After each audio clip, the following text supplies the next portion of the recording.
Halo guys, kembali lagi bersama saya, Praditya. Semoga channel ini bisa memberikan kisah-kisah misterius yang dapat menghibur kalian semua. Sebelum saya mulai, mohon untuk like, share, komen, dan subscribe-nya ya guys. Untuk kisah misteri kali ini, saya akan menceritakan tentang rumah angker. Di saat liburan sekolah tiba, Aldi dan sekeluarga pergi liburan ke salah satu kota di Jawa Tengah. Mereka sekeluarga pergi untuk berlibur serta mengunjungi saudaranya selama 3 hari. Aldi dan sekeluarga mempersiapkan perlengkapan bawaan serta oleh-oleh yang akan mereka bawa untuk saudaranya.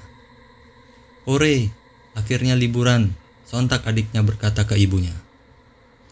"Nanti kalau sudah sampai di sana, jaga sikap ya nak, dan jangan lupa sholat," ujar ibunya. Perjalanan yang mereka tempuh cukup lama, dan mereka banyak melakukan pemberhentian di rest area untuk makan, melihat pemandangan, serta berfotoria. Perjalanan mereka pun tak terasa sudah memakan waktu yang cukup lama, dan hingga akhirnya mereka pun sampai di tempat yang mereka tuju, tepatnya di pagi hari.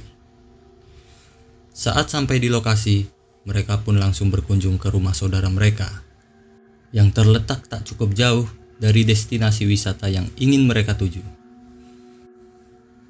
Akan tetapi, kondisi rumah saudara mereka tak memungkinkan untuk ditempati, dikarenakan dengan anggota keluarga yang cukup banyak.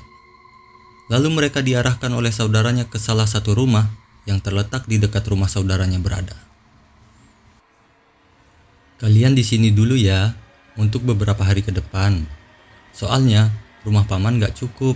Kalau semuanya tinggal di rumah paman, insya Allah aman," ucap paman. "Oh iya paman, terima kasih ya," ucap bapak Aldi ke pamannya. Aldi, kakak, serta adiknya duluan memasuki rumah untuk berbenah barang-barang yang mereka bawa. Di saat masuk ke rumah pertama kali, Aldi sudah merasakan rasa yang tidak enak, dengan hawa yang dingin dan kondisi rumah yang cukup dibilang masih kotor. Pada saat itu, Aldi tidak berani berkata-kata aneh tentang rumah itu ataupun kondisinya, dikarenakan memang rumah tersebut yang tersedia dan terdekat dari rumah pamannya berada. Meskipun rumah tersebut bentuknya aneh dan hawanya sedikit berbeda, akan tetapi susunan dari perabotan dan kondisi di dalam rumah masih rapi dan tidak terlalu usang. Rumah tersebut terdiri dari 2 kamar, dapur, dan 1 kamar mandi, serta sumur yang terletak di samping pohon rambutan. Pagi berlalu, sore pun tak terasa sangat sejuk di area pedesaan. Mereka bisa memakan buah rambutan tanpa harus membeli ke pasar dengan rasa buah yang manis.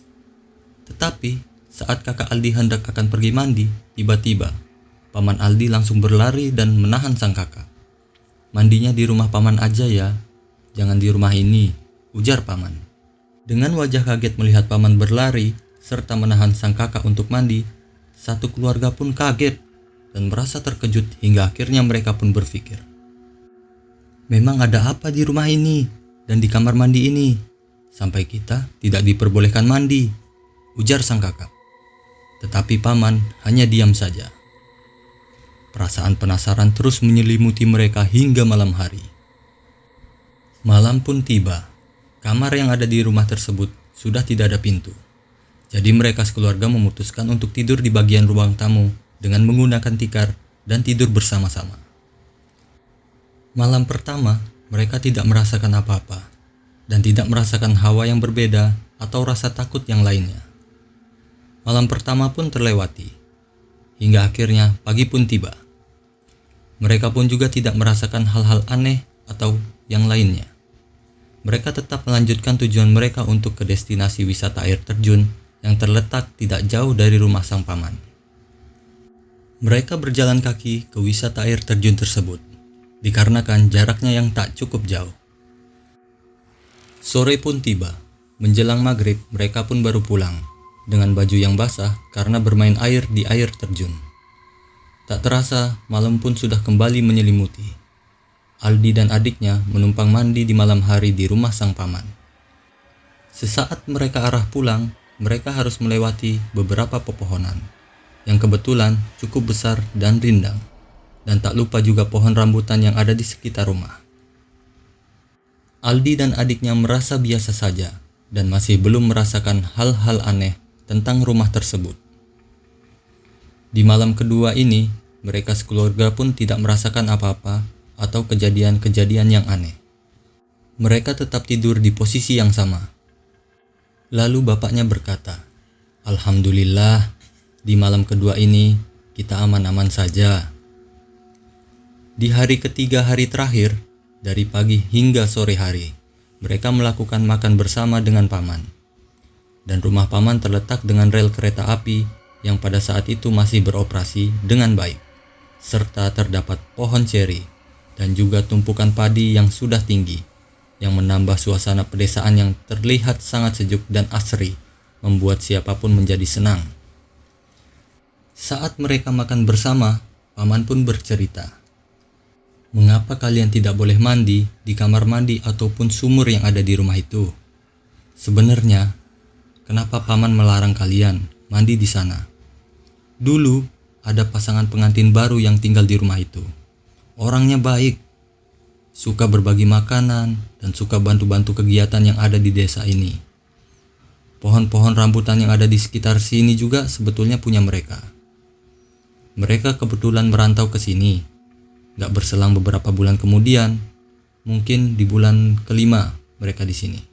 Mereka sudah jarang terlihat, yang biasanya setiap hari keluar rumah, menyapa tetangga dan lain-lain.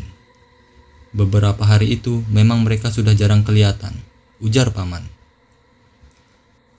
"Terus paman?" ucap Aldi dan adiknya secara bersamaan. Terus, berapa lama kemudian para pemuka desa di sini, seperti kepala desa, mulai khawatir. Mungkin mereka sedang ribut atau ada masalah keuangan, sehingga pasangan itu tidak keluar rumah. Dan akhirnya, Simbo, tetangga belakang rumah itu, dia mencium bau kurang enak dari rumah tersebut, seperti bau bangkai. Masyarakat di sini semua mengira mereka dimaling atau yang lainnya, karena memang semua sudah kebingungan dan panik dengan bau busuknya. Akhirnya, kepala desa memanggil masyarakat-masyarakat untuk masuk ke dalam rumah tersebut. Ternyata, sewaktu didobrak pintunya, pengantin muda itu kondisinya sudah tidak bernyawa lagi, dengan luka di leher dan darah di mana-mana, ucap paman. Aldi dan sekeluarga pun sontak merasa terkejut dan ketakutan. "Kalau paman tahu kejadian itu, kenapa kami disuruh tidur di sana? Ayo, kita beres-beres barang kita," ujar Bapak Aldi. Tenang dulu. Sebelum kalian masuk ke dalam rumah itu, paman dan pemuka agama di sini sudah mendoakan rumah itu dan sudah meminta izin dengan baik. Tetapi dengan syarat kalian tidak mandi dan buang hajat di rumah itu. Karena, kata Simbo tetangga belakang rumah itu, mereka sering berada di sumur. Jadi mereka seperti pengantin muda yang baru nikah, nyuci baju, tarik timba air bareng-bareng sambil tertawa bercanda, ucap paman. Mendengar hal tersebut, akhirnya mereka memutuskan sore itu untuk pulang dan mengangkut perlengkapan yang ada di rumah itu. Ibunya Aldi terlihat diam saja dan tak bersuara. Aldi, kakak dan adiknya mulai bertanya-tanya, tapi dengan bahasa tubuh saja. Tak berapa lama mereka selesai menyusun barang-barang dan mengangkut ke mobil, mereka pun pulang dengan rasa yang masih takut dan kalut. Saat di perjalanan pulang, ibunya baru bercerita. "Sebenarnya, waktu malam terakhir kita tidur di sana, ibu memang melihat ada seperti perempuan berdiri di dekat pintu kamar pertama, sambil mengarah ke kita. Cuman, ibu gak bawa pusing aja. Ibu juga beberapa kali cium bau anyir gitu, kayak bau darah busuk. Ya udah bu, kita ke masjid dulu," ucap bapak. "Bersih-bersih sekaligus sholat untuk minta perlindungan kepada Allah, biar pulang selamat." Hingga akhirnya mereka memutuskan untuk ke masjid, sholat dan bersih-bersih. Sepanjang perjalanan pun mereka diam saja, mungkin karena mereka masih syok dengan cerita paman sore itu.